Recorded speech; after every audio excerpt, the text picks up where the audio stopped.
Assalamualaikum warahmatullahi wabarakatuh. Selamat pagi. Hai semuanya, jumpa kembali dengan saya di sini.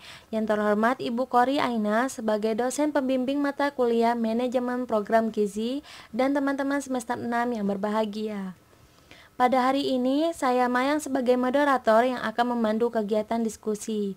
Kali ini kita akan membahas tentang pelayanan gizi dengan metode SWOT. Sebelum diskusi dimulai, saya akan memperkenalkan anggota kelompok kami yang akan menyampaikan materi, yaitu Ajeng Nadine Anastasia Raharjo, Zainab, Sonia Ventisya Emma Kosa, Eka Indah Mayangsari, Siti Wulandari Ningsih, Hasanah, dan Elizabeth Maria.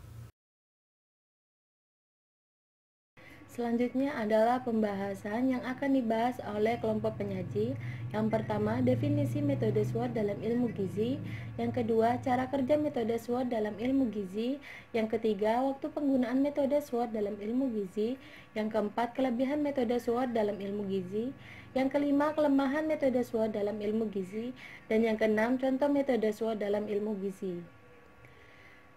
Selanjutnya adalah penyajian materi. Mari kita simak dan dengarkan kelompok penyaji yang akan memberikan materi. Definisi metode SWOT dalam ilmu gizi. Analisis SWOT merupakan analisis yang harus dilakukan untuk mencocokkan fit antara sumber internal dan sumber eksternal suatu masalah. Analisis SWOT mengidentifikasi berbagai faktor secara sistematis untuk merumuskan strategi perusahaan. Analisis ini didasarkan pada logika yang dapat memaksimalkan kekuatan, yaitu strength dan peluang, opportunities, namun secara bersamaan dapat meminimalkan kelemahan, yaitu weakness, dan ancaman threats. Proses pengambilan keputusan strategis selalu berkaitan dengan pengembangan misi, tujuan, strategi, dan kebijakan perusahaan. Dengan demikian, perencanaan strategis perusahaan, kekuatan, kelemahan, peluang, dan ancaman dalam kondisi yang ada saat ini. Analisis SWOT hanya menggambarkan situasi yang terjadi, bukan sebagai pemecah masalah. Oke, saya akan melanjutkan PPT presentasi selanjutnya, yaitu yang pertama, memanfaatkan fasilitas pelayanan agar dapat menggunakan peluang untuk yang ada dalam peningkatan fasilitas pelayanan gizi. Dan yang kedua, mengoptimalkan pengembangan sumber daya manusia baik dengan program pendidikan dan pelatihan sehingga mampu meningkatkan kinerja dalam memberikan pelayanan gizi. Dan yang terakhir, mengoptimalkan biaya untuk pemenuhan fasilitas pelayanan pemenuhan gizi pasien. Selanjutnya yaitu waktu penggunaan analisis SWOT. Di sini ada 4 poin. Yang pertama, di saat butuh pengambilan strategi agar pelayanan gizi dapat berjalan dengan baik. Strategi di sini dimaksud sebagai suatu proses penentuan rencana para pemimpin yang berfokus pada tujuan jangka panjang yang disertai penyusunan suatu cara atau upaya bagaimana agar tujuan tersebut dapat tercapai. Yang kedua, di saat melaksanakan rencana strategis, maka diperlukan analisis yang mendalam, yaitu analisis SWOT.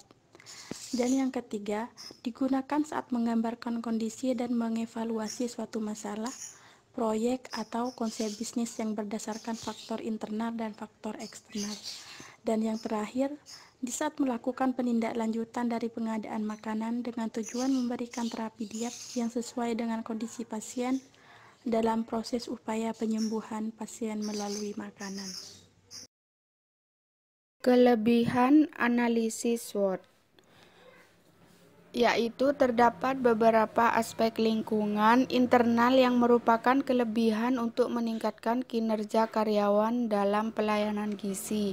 Adapun aspek tersebut mencakup sumber daya manusia yang meliputi yaitu yang pertama, fasilitas pelayanan dalam pemenuhan gizi pasien di samping dari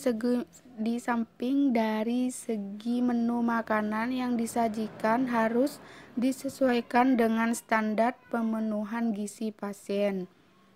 Yang kedua, sumber daya manusia khususnya untuk pelayanan gizi pasien puskesmas telah mengadakan pendidikan dan pelatihan bagi tenaga ahli gizi.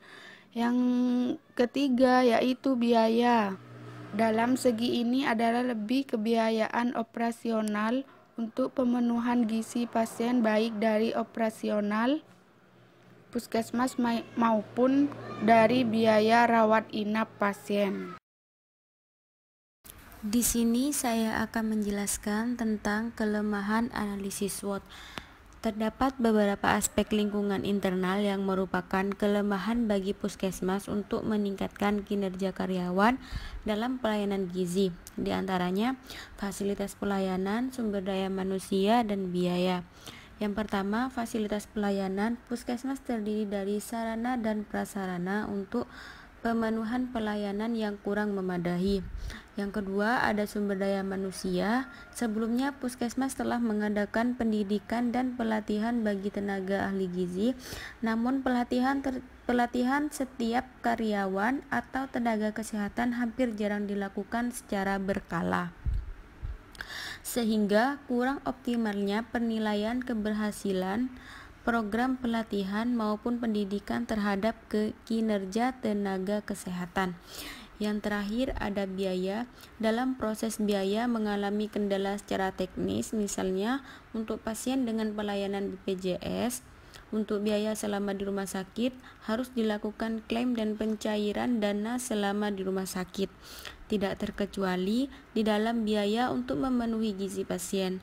Selain itu, biaya operasional untuk kebutuhan makan dan minum pasien tergantung pada ketepatan waktu pembuatan SPJ. Dan selanjutnya ada contoh metode SWOT yang akan dijelaskan oleh Elizabeth.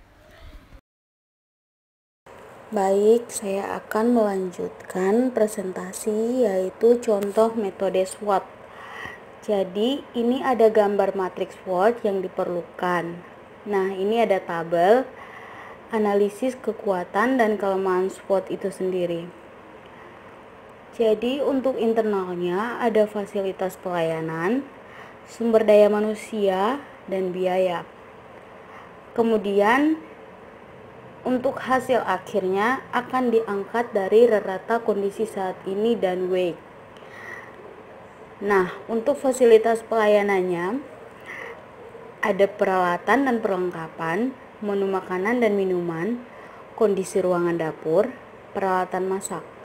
Kemudian, sumber daya manusia terdiri dari tenaga ahli, pendidikan dan pelatihan, kualitas tenaga ahli, dan pembinaan dan penyuluhan. Untuk biaya, yaitu biaya makanan, biaya operasional, dan perancang anggaran. Untuk melihat kekuatan strength, hasil akhir dari rata atau kondisi saat ini yaitu 31,56. Sementara untuk weight, hasil akhirnya yaitu 1,37. Sekian penjelasan dari kelompok kami dengan topik pelayanan gizi dengan metode SWOT. Bagaimana? Apakah kalian sudah memahami materi yang telah disampaikan oleh kelompok penyaji? Kalau kalian masih penasaran, bingung, dan bertanya-tanya, silakan langsung mengetiknya di kolom komentar. Saya tunggu ya. Terima kasih.